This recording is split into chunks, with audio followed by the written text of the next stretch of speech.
Bob, thank you for the introduction and thank you for your leadership in helping envision what the center could be and your contribution of time and resources to help make it so. It's really my honor to welcome Mellody Hobson here today. I think many of you know she is co-CEO and president of Ariel Investments. She serves as the chair of the board of the Ariel Investment Trust, the company's publicly traded mutual funds. Outside of Ariel, Mellody is a nationally recognized voice on financial literacy, but she's probably best known for her role in the boardroom. She currently serves as vice chair of the board of Starbucks. She's a director for JP Morgan Chase and a director of Quibi, a short-form video content company. She previously served as chair of the board of DreamWorks Animation, and she was a long-standing board member of Estee Lauder. Thank you for being here, Mellody, and welcome. Thank you for having me. Delighted to be here. Well, Mellody, you didn't start off in the boardroom. Why don't you tell us what your childhood was like? Because it's a fascinating story. Thank you for asking the question because it really has a lot to do with why I work in the financial services industry. I grew up in Chicago. I'm the youngest of 6 children. My mom was a single mom, and my siblings were much older than me growing up. A number of my siblings are a couple decades older, so they like to tease very effectively that I was not planned. My mom was an entrepreneur who worked very hard, but despite that fact, had a lot of trouble making ends meet. And so as a result of that, I had a childhood where we grew up with a lot of financial insecurity. We would get evicted, or our phone would get disconnected, or lights disconnected. Just a really, challenging environment at times. Not better or worse than anyone's. I tried very hard not to compare. But for me, and especially as a child, it was very disconcerting, that sense of financial insecurity. And so I tell people it's no accident that I'm in the investment management business, because as a child, I was desperate to understand money. And I found my way to Ariel Investments when I was in college, became a summer intern, and I've worked at one company since I graduated from Princeton in 1991. This will be my 29th year. This is my 29th year. And is really a testament to the need for security and the not moving around, etc., that became so constant in my life as a child. I've really tried to offset as an adult by being financially secure, financially literate, and then obviously having a lot of stability in my professional life. Well, your 2014 TED Talk, which was entitled Colorblind or Color Brave, has been viewed over 4 million times. In it, you spoke about the discomfort that we all have talking about race. At the time, you were one of only 2 women of color leading a publicly traded company. What's changed, or what stayed the same since you gave that speech 6 years ago? Sadly, not a lot has changed. The speech is still as relevant then in 2014 as it is today, unfortunately. And it was this real call to action about the need to be bold and inclusive in our thinking, and not to just admire the problem as it relates to race. Of course, the events of this summer and the horrific murder of George Floyd, as well as so many others, only brings to the forefront how desperate we are to really address this issue as a country. My friend Brian Stevenson, who runs the Equal Justice Initiative, he talks about the fact that America was born with a birth defect. And our birth defect, of course, was slavery. And he said the interesting thing about a birth defect is you can be perfectly fine your whole life, but it doesn't go unnoticed. And that's exactly what we're dealing with as it relates to that history. Not only not being unnoticed, but also having negative implications in terms of unconscious bias and the effects of that in terms of our country. At CFP Board, we created the Center for Financial Planning 5 years ago to create a more diverse financial planning profession. Only 4% of the CFP community today in the U.S. are Black or Latino. And clearly, we have a long way to go. What would you say to senior executives and the people they entrust with implementing DE&I initiatives? First and foremost, I would encourage incentives. We are an industry that's very used to incentives, corporate America in general, and I believe you get what you incent. So if this is really mission critical, as many companies say that it is, and quite frankly, it should be, to the extent you are not a diverse corporation in the 21st century, I do think you're committing corporate suicide. And it's not a question of if you will die, it's a question of when. So if this is mission critical, as so many companies and leaders say, then there should be direct accountability in terms of compensation. And it should be very, very clear that there are implications for not meeting goals. So I start with that incentive, and I certainly think that incentive needs to sit at the top of the organization, but not just the top. But I think that that was one of the major ways to get started. And then from there, I think a number of other things can be done. Why don't we talk about some of those things? You have said in the past that corporate leaders sometimes want partial credit for DE&I initiatives. To say more, but why do you say that, and what do you mean? Well, I chuckle because I tell people it reminds me of when I was in second grade. When I was in second grade, I have a 7-year-old right now, so it's very similar. When I was in second grade, I had a teacher who would give us partial credit if we showed our work, but we still got the wrong answer in math. And I think that's what corporate America wants. They're like, I'm showing you my work and I want partial credit, but we keep getting the wrong answer. The outcomes aren't moving in the direction that they need to move to truly make a difference. And so I'm just saying no more partial credit. You don't get credit for, quote, as we like to say in corporate America, on this issue and only this issue, working on it. There's no other area where you can work on something for 5, 10, 15, 20 years, not meet any goals, not meaningfully move the needle, and still have your job, except for issues related to diversity and inclusion.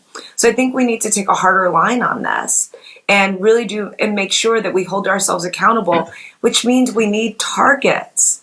You can't hit a goal unless you have a target. And that makes people very uncomfortable because they think I'm talking about quotas. I'm not. There's a difference between a quota and a target, quota being mandatory and target meaning a goal. And we are so used to targets. We have earnings targets, we have profitability targets. Again, this is language that we understand. And so it just seems to me that having those targets in place, having those incentives in place will ultimately lead us to better outcomes. Then you need the actual plan of how you will execute to move the needle. We call that the 3 Ps.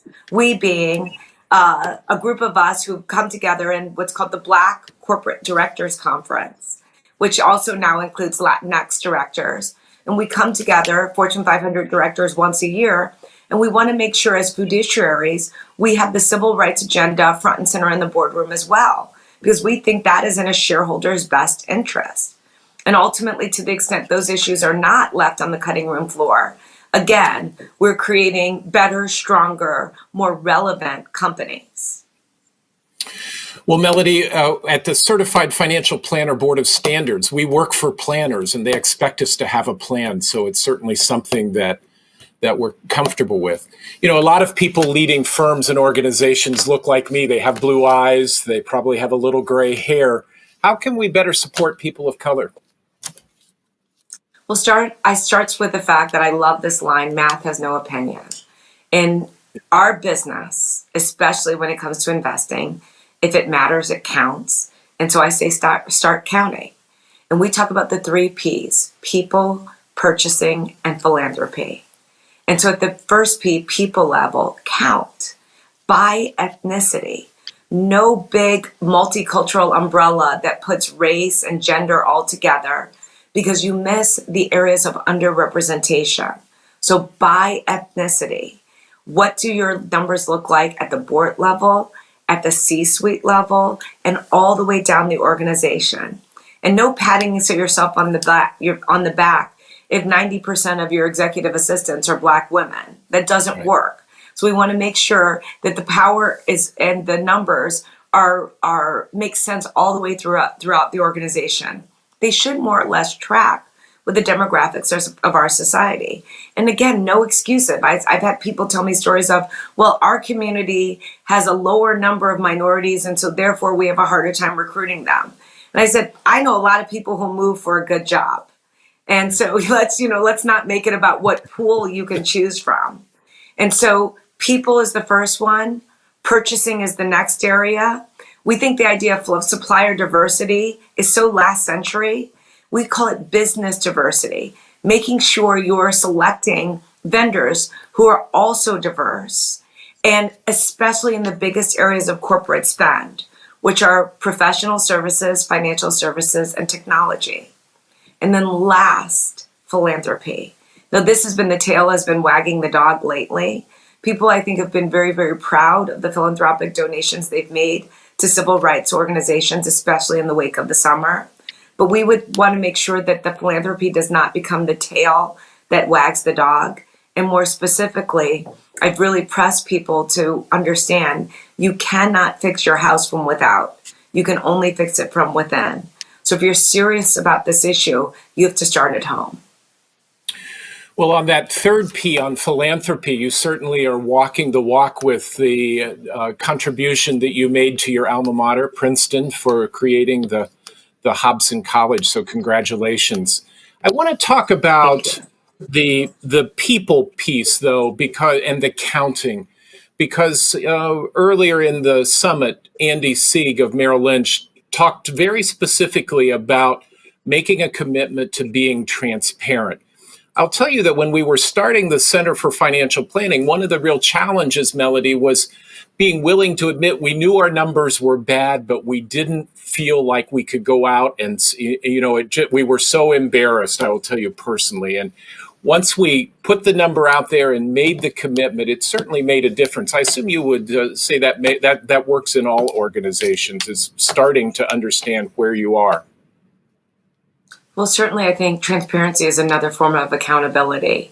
So to the extent that people are willing to be transparent, I think what corporate America needs to understand is we're being held responsible and accountable in a very different way than before. Our employees are holding us accountable, our vendors are holding us accountable, and the broader society, where virtual stories can run rampant, the broader society is holding us accountable as well. And if we think that we can hide or downplay, especially after having made big, bold statements, I think we're going to be in a world of hurt.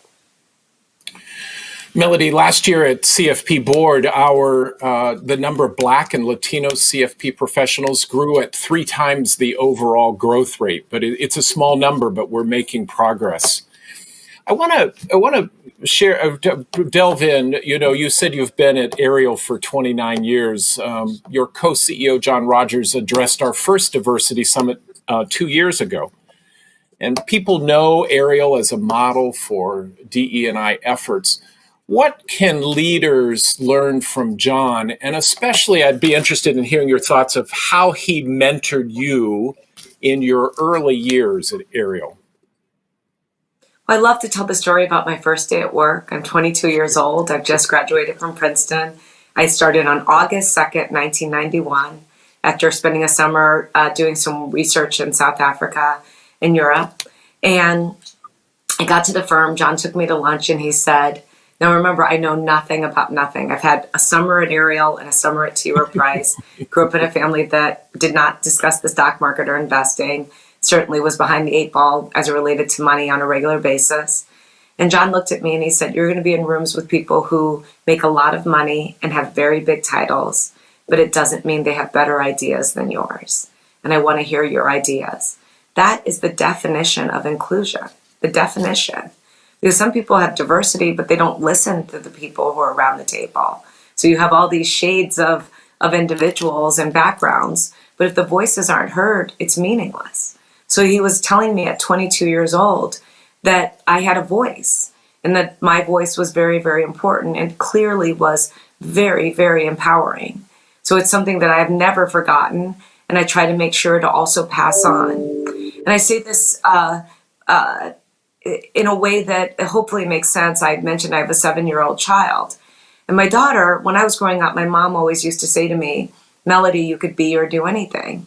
she was also extremely pragmatic and direct about the challenges that I would face as a Black girl. And I always say to Everest now, Everest, you can be or do anything. But I add a caveat to it, which I think is the definition of diversity and inclusion. And I always say to her, but I want you to believe that is true of anyone and everyone. That's great. I think that is the difference. Looking out into the world and seeing people and not deciding what their limits are, what they can be, who's smart based upon what they look like or where they come from. But having this open mind that a great idea can come from anywhere. The genius does not discriminate in any way. And at the end of the day, I think that leads to better outcomes, not just in terms of tolerance, but in terms of breakthroughs. That's really interesting. One of the concepts you've talked about is making yourself indispensable.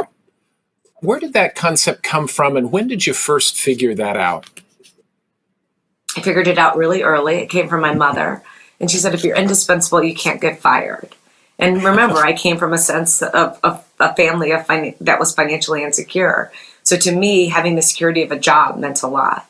And so she was like, just do whatever it takes. And so that was always something that I just believed, starting when I was 15 years old, working in a storeroom in a store in Chicago on Oak Street. Is to open the clothes in the storeroom and put the tickets on them, to put them out on the floor. But I finished the job so fast. They said, well, why don't you go and help the bookkeeper in the office close out the books? Then I did that. And then they said, why don't you go downstairs and close out the register? And then I did that. A woman walked in the store and asked me to help her with clothes, and I sold her clothes. And I believed whatever it takes, having not looking down on any job or any opportunity. When I started working at Ariel, I always used to write for John, and I still write a lot of the things for the firm. And John came to the office one day, and he said, my daughter, who at the time she was very young, he said she went to the sleepover, and Mellody, you write the best thank you notes. Will you write a thank you note to this family? And so I said, absolutely. I'm maybe 24 years old, and I said, I need to speak to Victoria. He's like, what are you talking about? She's like 6 years old, 7 years old. And I said, well, I need to know what the party was like so I can write about it. And that's how seriously I took it. And, other people would be a little miffed. I went to Princeton. Why do you have me writing a child's thank you note? And I was like, whatever it takes, I want you to think you cannot live without me. What other advice, other than making yourself indispensable, what other advice do you have for women of color who are starting their careers in financial services? I'd say use your difference as an advantage. And I think that's something that very few people think about. I would go to conferences like CFP conferences, all sorts of things representing Ariel, especially in those early years, unknown, didn't know a lot. And I would find people would come up to me and say, oh, you're Mellody. And this would happen over and over again. And I would often wonder, how do they know who I am? And then I realized there's no one else like me here. And so I said to myself, I could be a one-name person like Beyonce or Cher. and because there's no one else like me. I said, well, I should use this to my advantage. If I'm going to be the only one, then the experience that anyone has with me, I want to make memorable, have original ideas, have things to add to the conversation, speak my truth, and that's truth with a little t, because it's how I feel about things, and ultimately, hopefully be able to create a name for myself, and more importantly, create an opportunity for more people who look like me to come along. I have a friend who is a Formula One race car driver named Lewis Hamilton, and he's the only Black racer in F1 history, and he's got 7 world championships. And he was doing an interview with Gayle King on CBS this morning a couple days ago, and he says, being the first Black anything is a proud and lonely walk. And I got chills. I mean, literally, I welled up at the thought. I'd never thought of it before. A proud and lonely walk. And I thought to myself, that's exactly what it is. But you can use it to your advantage. But the most important thing about that advantage is to then advantage others. Indeed. I want to shift gears a little bit, taking on the Formula One talk, but we'd be remiss, you mentioned it earlier, the racial reckoning that's happening in this country. Do you think there's a similar reckoning in financial services?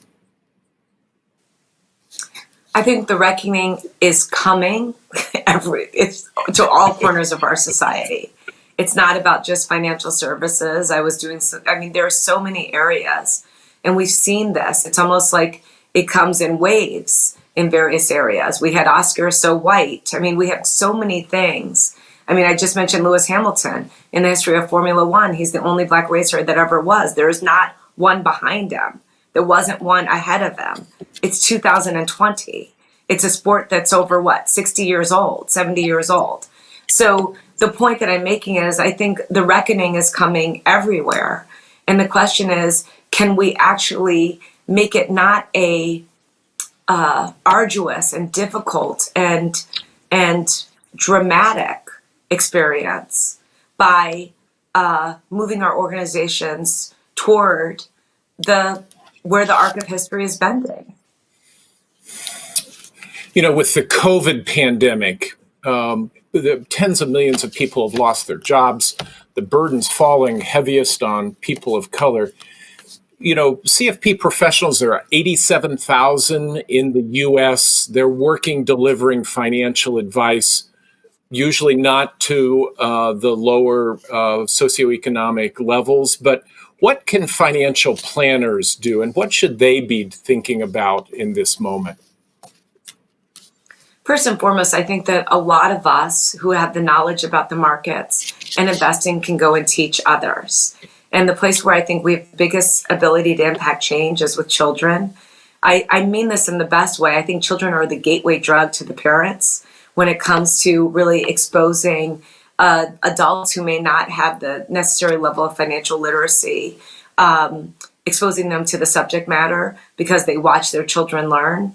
And so as a result of that, I think about all the schools we could be in and all the places that we can go where it's, talking about the markets or investing or creating an opportunity for children to learn.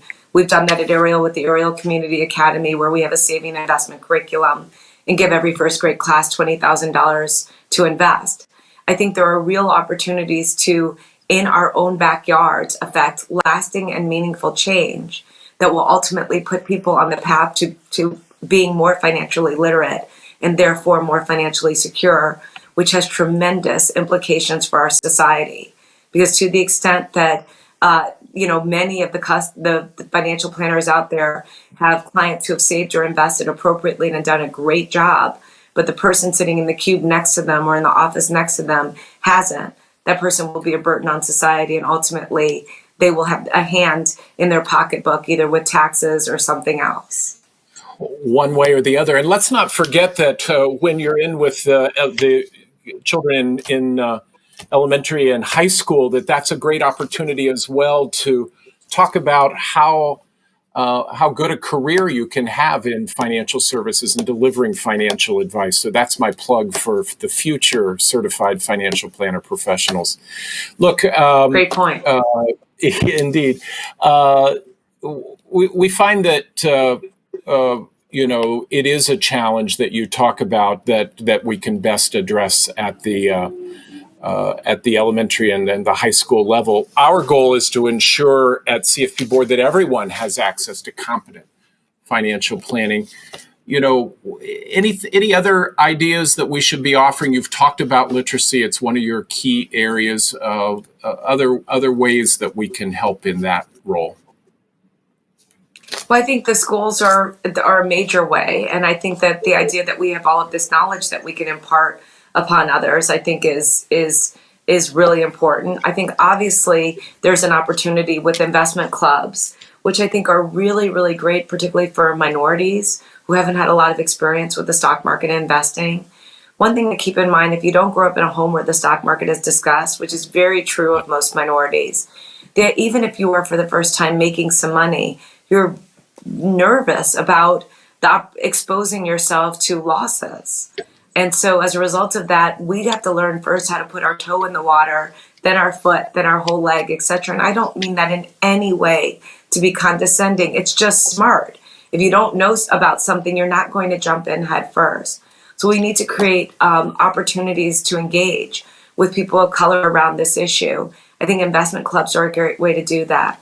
I think the other thing that's super important, and that's why I think the fintech companies are winning at this one thing, is the democratization of the opportunity by being able to start with smaller amounts. Again, sometimes people have more, but they're just not willing to expose it when they don't, have a real understanding of the opportunity. You talked about the democratization of opportunity. We also talk about the democratization of financial advice, and we think fintech companies are a way to make that happen. Do you have a view on that? I think that is true, and some of them I think are doing it very well. I think there are things to learn from them. I'm nervous about other aspects and some of the nature of some of the investing that's going on. I mean, I just don't think a novice should be trading options personally. That's just one person's opinion. And so that makes me very, very concerned that this won't end well. But I do think we should take a page out of what they're doing well. And I think, again, that accessibility, taking the friction out of the transactions, all of that is something that we can all learn from and say, how can we serve our clients in a better way to create that kind of ease of use?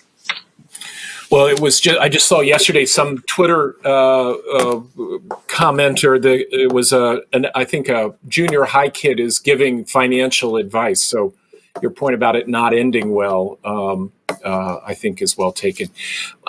Next to the last It depends question. on what that advice is. I mean, I would take financial advice from Warren Buffett in junior high. I don't assume anything because of the age. But if that person is suggesting you run out and get Bitcoin, I might be a little surprised. I looked at his feed and he was recommending Bitcoin. So okay, well then, I mean, that's like, it's a cliche. It's like Joe Kennedy and the Shoeshine Boy at this point. Yeah. Next to last question. Your name has surfaced as a candidate for Secretary of Treasury in the Biden administration. We heard. Do you want to make news this morning? The only news I'll make for you is telling you I'm not going anywhere. I'm not just saying it. Isn't one of those people, who stands and says it's an honor to be nominated. I'm not going anywhere. I love Ariel. I love my work. I'm really committed to it. I like stability. I have a 76-year-old husband and a 7-year-old child, and I would not trade my own ambitions for their happiness. I just wouldn't do it. Well, thank you.